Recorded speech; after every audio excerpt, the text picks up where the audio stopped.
Energia perdida. Um sintoma da esquizofrenia que causa incompreensões é a falta de vontade.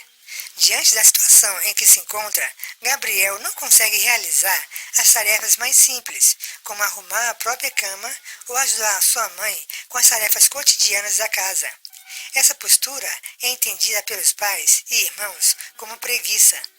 Gabriel sente-se sem energia, não tem motivação para realizar as coisas que naturalmente fazia antes.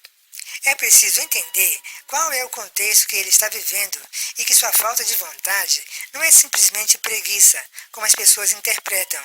A falta de vontade é um sintoma que os médicos chamam de abulia. Ele está vivendo uma situação na qual o seu mundo interior é marcado por vivências em que a realidade se apresenta ameaçadora. Suas percepções, seus pensamentos e sentimentos mostram-lhe situações em que ele se acha perseguido, culpado e inválido pelas vozes que escuta. Junta-se a isso a dificuldade de se comunicar, entender e ser entendido pelos outros. Gabriel se isolou e se afastou do relacionamento com as pessoas. Sente-se incompreendido. A vontade é resultado dos estímulos que encontramos no relacionamento com as pessoas e nos resultados que conseguimos nas tarefas que realizamos. Gabriel, na situação em que se encontra, não consegue realizar coisas que para os outros parecem simples, porque perdeu as condições fundamentais para ter motivação. Ele passa a maior parte do tempo em seu quarto sem fazer nada, raramente sai de casa. Essa é a maneira que ele encontra de se defender de uma realidade que o oprime, na qual ele não consegue se encaixar. Infelizmente, a falta de vontade reforça outros sintomas que levam a mais falta de vontade. Trata-se de um círculo vicioso no qual ele se sente aprisionado. Sua família não compreende o que se passa no mundo interior de Gabriel. Seus pais acham que o cobrando para fazer as coisas que os outros irmãos fazem o ajudará a sair daquela inércia em que se encontra. Entretanto, essas exigências dos pais aumentam a angústia dele, pois ele não consegue corresponder ao que eles esperam. Essa situação gera nele um sentimento de inferioridade em relação aos irmãos e de que os pais não gostam dele da mesma forma que gostam de seus irmãos. Na comunidade, seus amigos estão iniciando a vida profissional, trabalhando, estudando, namorando. Os pais de Gabriel não entendem o que acontece com seu filho. Ficam questionando-se onde erraram em sua criação. Eles não sabem como ajudar o filho. A falta de vontade é vista como um problema de preguiça e gera angústia para ele e para os pais. Entretanto, ela é um sintoma da esquizofrenia. Não é culpa de Gabriel, assim como não houve erros dos pais em sua criação. Sintomas negativos. Sou portador de esquizoafetividade, que é um transtorno mental que mescla sintomas de esquizofrenia e bipolaridade, alternando momentos de manias e vales de depressão. No caso de minha depressão, sintomas negativos, ocorre com muita frequência o desânimo, de maneira geral, e a falta de vontade de realizar atividades rotineiras. Muitas vezes, passo boa parte de meu dia na cama, ou impossibilitado até mesmo de sair de casa para exercer atividades profissionais. A manifestação de minha primeira crise de bipolaridade e seus respectivos sintomas negativos começou a ocorrer no segundo semestre de 1994, após um retiro espiritual no Rio de Janeiro. Começou com uma crise de choro e uma forte desorientação cognitiva. De volta ao trabalho em São Paulo, comecei a enfrentar sérias dificuldades de exercer atividades profissionais rotineiras e de me organizar no dia a dia. Mesmo com medicação, os sintomas persistiram até meados de 1995, quando finalmente arrefeceram ao me decidir fazer uma viagem de estudo nos Estados Unidos. Depois dessa primeira crise, parei de tomar medicação e tive uma vida normal até meados de 1998, quando surtei pela segunda vez. Retomei a medicação e voltei a apresentar fortes depressões e desmotivações existenciais. Parei novamente a medicação e tive nova crise no fim de 1999 e início de 2000. Só aderi ao tratamento nessa época, mas mesmo assim tive uma última crise em maio de 2001. Hoje tenho tomado 3 tipos de medicamentos, um neuroléptico, antipsicótico, um regulador de humor e um antidepressivo. Ainda convivo com altos e baixos de humor, mas os grupos em que eu frequento, na Associação Brasileira de Familiares, Amigos e Portadores de Esquizofrenia, ABRE, têm me ajudado bastante a superar a doença, sendo eu, inclusive, um dos facilitadores do grupo de acolhimento. Este é realizado semanalmente nas dependências do Programa de Esquizofrenia PROESC, da Escola Paulista de Medicina, na Universidade Federal de São Paulo, Unifesp. Atualmente, os sintomas negativos de minha esquizoafetividade ainda persistem, mas tenho conseguido controlá-los satisfatoriamente com os medicamentos e as terapias individuais e familiares. Para o futuro, tenho traçado planos para que eu me motive e possa readquirir a alegria de viver, sendo que voltar a estudar é uma de minhas metas, fazendo matérias esporádicas na universidade. As leituras que são feitas por minha curiosidade intelectual também têm ajudado a combater os sintomas negativos de meu transtorno, e acredito que estou paulatinamente superando as dificuldades e readquirindo uma qualidade de vida compatível com minhas expectativas existenciais. Stella M. Malta, neuropsicóloga. A neuropsicologia pode ser definida como estudo da relação entre o cérebro e o comportamento. É uma ciência recente que só por volta dos anos de 1980 ampliou seu campo de atuação para incluir as doenças psiquiátricas. Apesar de os distúrbios cognitivos terem sido descritos desde o início da história da esquizofrenia, só agora os estudiosos dessa doença não têm mais dúvidas de que os problemas cognitivos são centrais no transtorno esquizofrênico, a ponto de serem caracterizados como sintomas dessa patologia.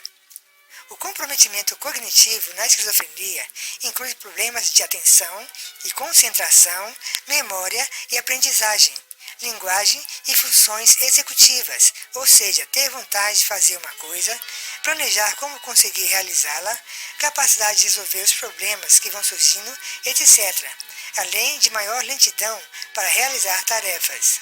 O declínio nas habilidades cognitivas está presente na maioria dos portadores de esquizofrenia, mas também existem aqueles com funcionamento cognitivo normal. Esse declínio parece começar um pouco antes do início da doença e não piorar muito com o decorrer do tempo.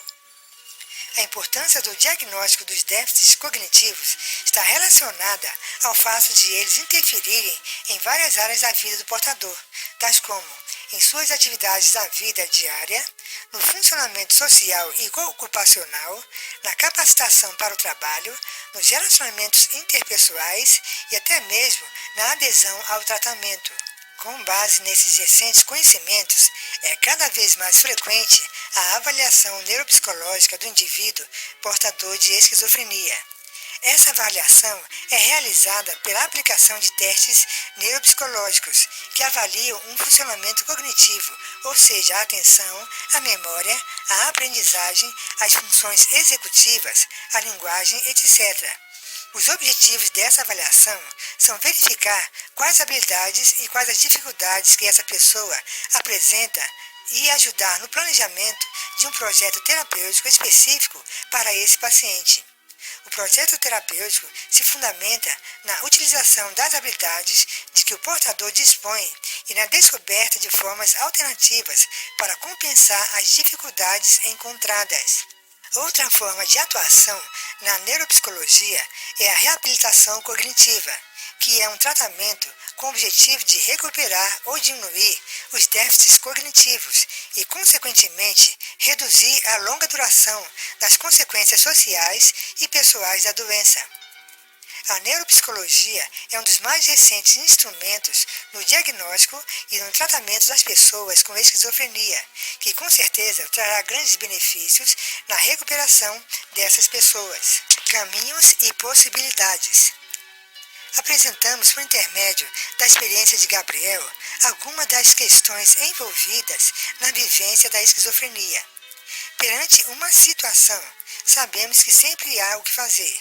Existem sempre caminhos e possibilidades. É importante procurar ajuda e não ter vergonha de ter esquizofrenia ou ser familiar de um portador. Ela é uma experiência humana. Renato estava na casa de um amigo e comentou as dificuldades que seu irmão estava vivendo e com isso estava afetando toda a família. A mãe do amigo, que trabalha em um hospital como enfermeira, ouviu todo o relato. Ela explicou que no hospital não se tratam somente doenças do corpo, que há uma especialidade chamada psiquiatria, que trata de problemas como o que Gabriel estava vivendo, e recomendou que o levassem para uma consulta. A partir dessa conversa, Renato contou para os pais o que havia ouvido. Os pais de Gabriel, no início, tiveram resistência em aceitar a proposta de levar o filho a um psiquiatra, pois a ideia de que eles tinham da psiquiatria era muito negativa, em função das histórias que já ouviram sobre os hospitais psiquiátricos. Eles tiveram parentes que ficaram muito tempo internados em hospitais psiquiátricos e nunca se recuperaram e tinham medo de que isso acontecesse com seu filho. Até algumas décadas atrás, o único tratamento para casos como o de Gabriel eram internações longas e métodos de tratamento pouco eficazes. Felizmente, esse panorama melhorou muito. Hoje, os medicamentos são muito eficazes e causam menos efeitos colaterais. Os métodos de tratamento melhoraram muito e recomenda-se que a pessoa seja tratada na comunidade, isto é, ela vai ao hospital para consultas e tratamentos, mas continua vivendo com a família, como ocorre com qualquer outra doença. Entretanto, vendo o sofrimento do filho, reconhecendo que já tinham tentado tudo o que podiam e que o problema só se agravava, decidiram levá-lo a um psiquiatra. Hoje, sabe-se que a esquizofrenia é uma doença que tem várias causas. Sabemos que as pessoas que desenvolvem o transtorno têm menor resistência a situações estressantes, mas conhecemos também os efeitos de mudanças biológicas importantes, amplamente comprovadas. Assim, o tratamento com psiquiatra e o uso de medicamentos são fundamentais para a pessoa com esquizofrenia sair da crise aguda e conseguir estabilidade com a doença. Normalmente, o psiquiatra deveria ser o primeiro profissional a quem recorrer em casos como o de Gabriel. A consulta com o psiquiatra foi longa. Inicialmente, ele ouviu Gabriel sozinho e depois com seus pais. O psiquiatra explicou-lhes que o problema era grave, mas afirmou existir um tratamento bastante eficaz. Procurou explicar que o jovem tinha sintomas de uma psicose, um transtorno que afeta o cérebro e dificulta as vivências da pessoa, e que seriam necessários tanto o tratamento com medicamentos quanto um acompanhamento com outros profissionais, como terapeuta ocupacional e psicólogo. O médico psiquiatra tem larga experiência para identificar, em linhas gerais, a doença que Gabriel apresenta. Durante a consulta, não ocorreu uma simples conversa. O médico estava realizando o que tecnicamente se chama exame de estado mental e identificou vários elementos claros e amplamente estudados na psiquiatria para determinar o início do tratamento. Durante a conversa com os pais, ele procurou reconstituir o que vem acontecendo com o jovem desde que os problemas começaram. Este é um procedimento médico em psiquiatria. Entretanto, Gabriel e seus pais saíram da consulta com uma série de dúvidas a respeito da doença. Com base em que o médico estava fazendo o diagnóstico de psicose? O que significa psicose? Psicose é a mesma coisa que loucura? A doença ocorreu porque os pais de Gabriel fizeram alguma coisa errada em sua educação? Qual é a evolução dessa doença? Tem cura? Será que esse problema é espiritual? Precisa mesmo tomar medicamento? Esses medicamentos são fortes? Podem fazer mal? Tanto Gabriel quanto sua família precisarão vencer essas dúvidas e resistências até aceitarem que esses são os melhores tratamentos para que ele se recupere. No próximo capítulo, abordaremos essas questões com mais profundidade e discutiremos as dificuldades envolvidas tanto no diagnóstico quanto no início do tratamento da doença. Primeiro passo. A história de Gabriel até aqui mostra como a esquizofrenia pode se apresentar como uma doença grave e que desorienta a pessoa e a família, mas isso é apenas o início de uma mudança de caminho na vida do indivíduo. Ao longo deste livro, procuraremos mostrar que é possível ter esperança e que as situações cotidianas vivenciadas pela pessoa com esquizofrenia e por seus familiares pode melhorar ao longo do tempo. A esquizofrenia não é uma doença que se resolve naturalmente apenas tomando os medicamentos, como acontece, por exemplo, com uma infecção. Na esquizofrenia, a recuperação se dá em um caminho de construção interior, tanto da pessoa quanto dos familiares. Essa construção é um aprendizado de que se adquire no convívio e nos relacionamentos. Isso se dá na família, com os profissionais da saúde e na comunidade. O primeiro passo, seja em uma primeira crise, como a de Gabriel, seja durante o tratamento, como as coisas que fiquem difíceis, é procurar um psiquiatra para juntos investigarem o que está acontecendo e traçarem uma linha de tratamento, sempre com base no diálogo, a fim de os familiares e o paciente entenderem o que o médico está propondo e também relatarem o que está funcionando e o que não está no tratamento. A medicação é fundamental para que a pessoa consiga se recuperar. Para isso, o médico psiquiatra conhece profundamente como funciona o cérebro e como agem os medicamentos e sempre procura o que é melhor para cada caso. Também são fundamentais as abordagens psicossociais, como a terapia ocupacional e a psicoterapia. Esses tratamentos ajudam a pessoa e seus familiares a redesenharem seus caminhos no sentido de adquirirem uma vida com qualidade. É muito comum que as pessoas ficarem um longo tempo sem tratamento, procurando alternativas ou resolverem sozinhas os problemas. Infelizmente, no caso da esquizofrenia, quanto mais tempo demorar o início do tratamento, mais longa e difícil será a recuperação. Gabriel e seus pais precisarão caminhar mais um tanto do caminho até chegar a um entendimento claro das questões que ficaram depois da consulta com o psiquiatra. Mas o jovem encontrará um caminho de recuperação da esquizofrenia com o passar do tempo e com os novos relacionamentos que ele estabelecerá. Essa é a jornada que será apresentada nos próximos capítulos desse livro. O caminho até o diagnóstico. Como entender o desconhecido? Nosso entendimento no mundo e das coisas da vida se dá por meio do que já experimentamos e aprendemos. A doença de Gabriel, em menos de 6 meses, mudou sua história e de sua família, entrando na vida deles como algo novo e permeado de dificuldades. O desconhecido, no caso, um transtorno mental, traz consigo muita angústia, muita desorientação e muito medo. A primeira consulta com o psiquiatra trouxe uma série de dúvidas. Gabriel não acha que está doente e sente que o médico não entende o que ele está vivendo. Seus pais têm dificuldade em aceitar que um de seus filhos precise de tratamento psiquiátrico, por mais difícil que esteja o convívio com o filho. No fundo, eles mantêm a esperança de que ele supere essa fase ruim. Existem em nossa sociedade muitos valores individualistas que são assumidos pelas pessoas e criam a falsa noção de que podemos resolver tudo sozinhos. Desfazer-se desses valores, aceitar a ajuda oferecida por um psiquiatra e entender que está diante de um transtorno mental é muito difícil e as pessoas têm muita resistência. A dificuldade em aceitar as explicações do médico e a busca de alternativas para lidar com a situação caracterizam esse período de indecisão, que, em muitos casos, se arrasta por anos, prejudicando a recuperação das pessoas que têm esquizofrenia. Em nosso caso, o início efetivo do tratamento de Gabriel será protelado em alguns meses, em consequência das dúvidas e da confusão em que a família se encontra.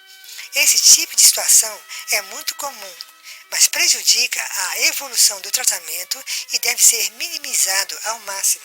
Gabriel se nega a tomar os medicamentos receitados pelo psiquiatra. Ele acredita nas ideias que criou para explicar as percepções e os pensamentos diferentes que está vivenciando. Ele acredita estar sendo filmado o tempo todo e que há uma conspiração contra ele. As vozes que só ele escuta, às vezes o elogiam, às vezes o criticam e dão ordens.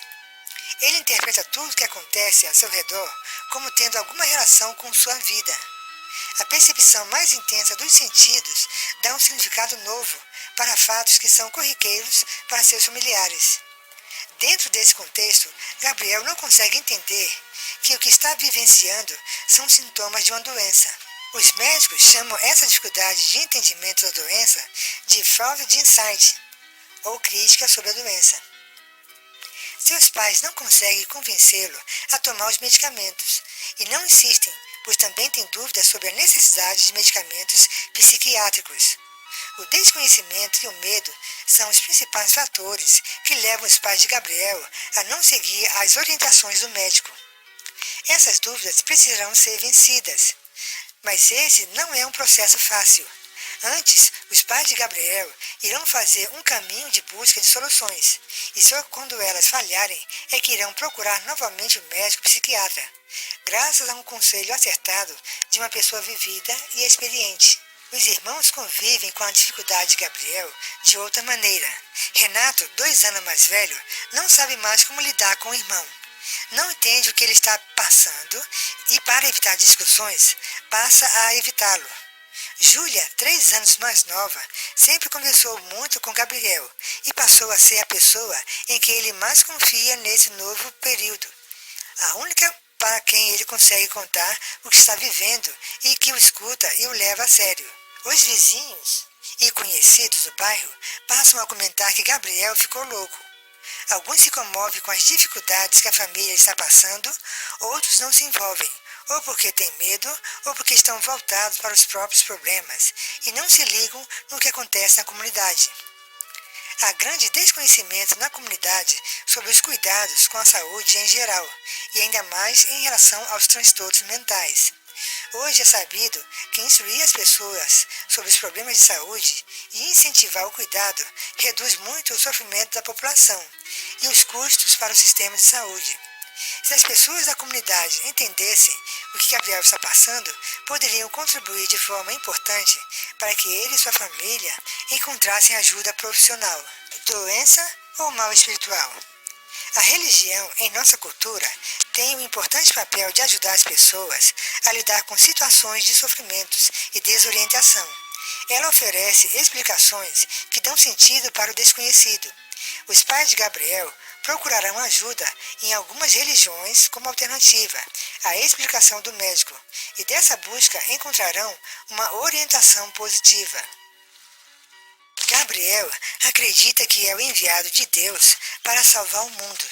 Tal certeza dificulta sua ida aos cultos religiosos e ele se nega a aceitar esse tipo de ajuda. Entretanto, essa crença é uma experiência religiosa profunda.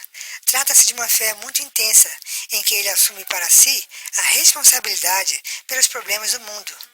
Essa experiência será mais bem compreendida por ele no futuro e será muito importante em sua recuperação. Ao mesmo tempo, um casal de vizinhos, ao saber das dificuldades de Gabriel, procura seus pais para oferecer ajuda. Em uma conversa longa, ouvem as dificuldades pelas quais a família está passando e falam da importância de procurar uma ajuda religiosa e manter a fé, que algum caminho Deus irá indicar. Os pais de Gabriel buscam ajuda em várias religiões. As explicações são sempre parecidas. Ele está sendo vítima de um mal espiritual, do assédio do espírito obsessores ou energias negativas. Eles passaram a rezar pelo filho e a frequentar os cultos de uma igreja. Mesmo assim, passados alguns meses, a situação vai ficando cada vez pior no convívio familiar. Infelizmente, no caso dos transtornos mentais, há ainda muita desinformação no meio religioso. Conforme dissemos anteriormente, a religião tem um papel importante na vida de muitas pessoas. Não consideremos que as explicações científicas se contraponham às explicações religiosas. O ideal na vida das pessoas é que as duas visões sejam complementares. A ciência procura, por meio de métodos seguros e amplamente testados, propor, na área da saúde, procedimentos terapêuticos que têm o objetivo de controlar as doenças e promover melhor qualidade de vida. A ciência e a medicina não têm todo o conhecimento.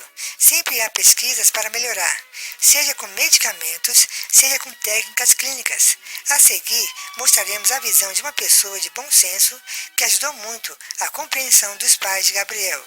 Foi no fim de um culto que uma senhora já idosa perguntou aos pais de Gabriel o que os afligia tanto. Surpresos com a pergunta, eles contaram o caso do filho e as dificuldades que a família estava passando. A senhora ouviu tudo com muita atenção, fez algumas perguntas durante o relato e, por fim, depois de pensar um pouco, disse algumas coisas que iluminaram as buscas que eles vinham fazendo. Ela disse que a fé é importante e a igreja é um lugar de luz, onde espíritos iluminados, ou como muitos chamam os santos, ajudam as pessoas a superar suas dificuldades. Entretanto, não podemos esquecer que vivemos em um mundo material e é nele que precisamos encontrar o caminho para que a ajuda divina aconteça. Continuou dizendo que no caso de Gabriel, o caminho para essa ajuda também estaria em seguir o tratamento médico. Deus deu aos homens a capacidade de aprender e a medicina existe para ajudar as pessoas. E concluiu, vocês devem pedir com fé para que o tratamento de seu filho seja bom e que Deus ilumine o médico para que ele encontre os melhores caminhos. Essa conversa simples iluminou o entendimento dos pais de Gabriel, que só foi possível porque eles foram em busca de ajuda para o filho. Primeiro, foram ao médico psiquiatra seguindo o conselho da mãe do amigo de Renato, mas ficaram com muitas dúvidas e atrasaram o começo do tratamento. Agora, depois de procurarem ajuda na religião, encontraram uma explicação de uma pessoa de bom senso que deu um sentido para todas as suas buscas e um ânimo novo para enfrentar o problema e ajudar o filho. Mesmo que as pessoas considerem a esquizofrenia um mal espiritual, é preciso usar o bom senso e procurar seguir os tratamentos de saúde, pois efetivamente eles contribuem para controlar e melhorar a situação da pessoa que tem esquizofrenia e de sua família.